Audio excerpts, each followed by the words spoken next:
The Checkpoint is presented by GM Pharma, the first international multinational pharmaceutical company in Georgia. GM Pharma, to serve those who need it most. The foreign direct investments FDI in Georgia amounted to USD 568 million in the first quarter of 2022, around $436 million more. That is more than 4 times higher compared to the same data from last year.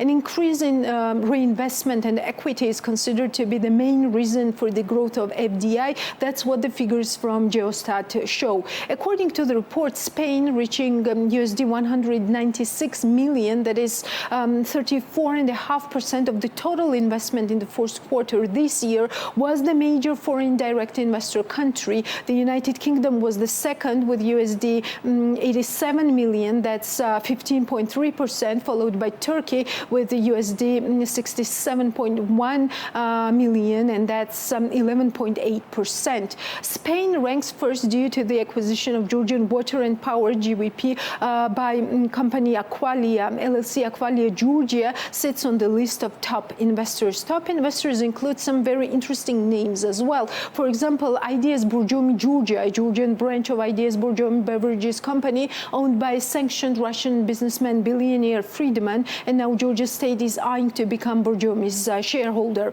Now, or for example, GSC Metro City Trade Center Batumi, its investor Galip Ozturk, is currently facing a detention from 8 to 12 years or life imprisonment for a particularly large amount of drugs, more than 7 grams of cocaine. Or JSC Hualing International Special Economic Zone, a relatively new face on top investor list, mainly with the investment in building a new office for Georgia's Ministry of Economy. The United Kingdom ranks second because the main players in Georgia's financial sectors, TBC, Bank of Georgia, Georgia Capital, are considered to be British companies. The largest share of FDI was registered in the water energy sector, reaching USD 236 million, or for around 42% of the total investment in the first quarter of 2022. The financial sector was the second with USD 111 million, or 19.5%, followed by the real estate sector with USD 81 million, or around 14%. Top investor countries include Malta and Marshall Islands as well. These are the places that Georgian companies use mainly for investments. If we look at the total volume of investments in the first quarter, that's 568 million USD. Out of this $568 million, 319 million comes on reinvestments, accounting to 56%.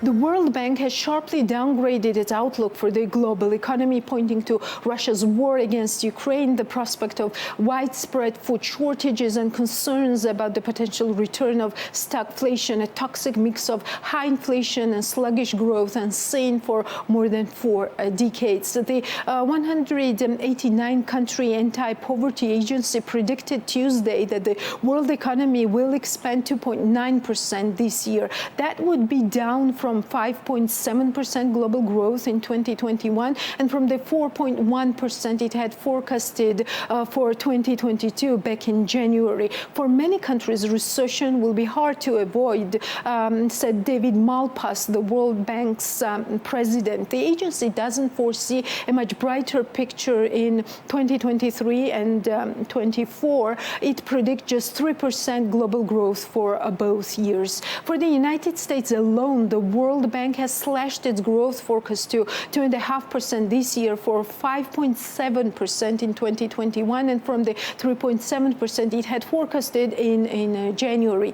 For the 19 European countries that share the euro currency, it downgraded the growth outlook to 2.5% this year from 5.4% last year and from the 4.2% it had expected in January. In China, the world's second biggest economy after the United States, the World Bank expects expects growth to slow to 4.3% from 8.1% last year. China's zero-COVID policies involving draconian lockdowns in Shanghai and other cities brought economic life to a standstill. The Chinese government is providing aid to ease the economic pain. Emerging market and developing economies are collectively forecasted to grow 3.4% this year, decelerating from a 6.6% pace in 2021. Russia's invasion of Ukraine has severely disrupted global trade in energy and wheat, battering a global economy that had been recovering robustly from the coronavirus pandemic. Already high commodity prices have gone even higher as a result, threatening the availability of affordable food in poor countries.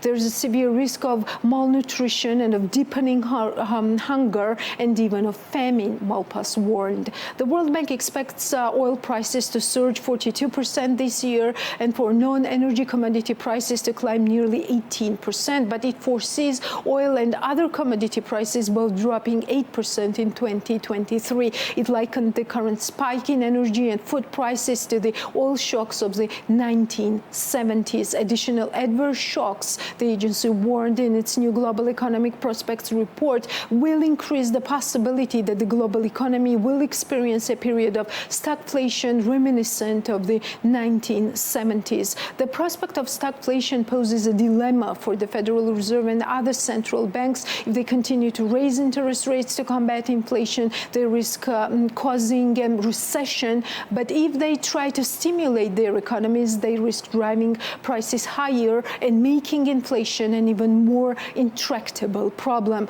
The World Bank noted that the previous period of stagflation required rate increases so steep that they tipped the world into recession and led to a series of financial crises in the poor countries of the developing world, the AP reports. The Checkpoint is presented by GM Pharma, the first international multinational pharmaceutical company in Georgia. GM Pharma, to serve those who need it most.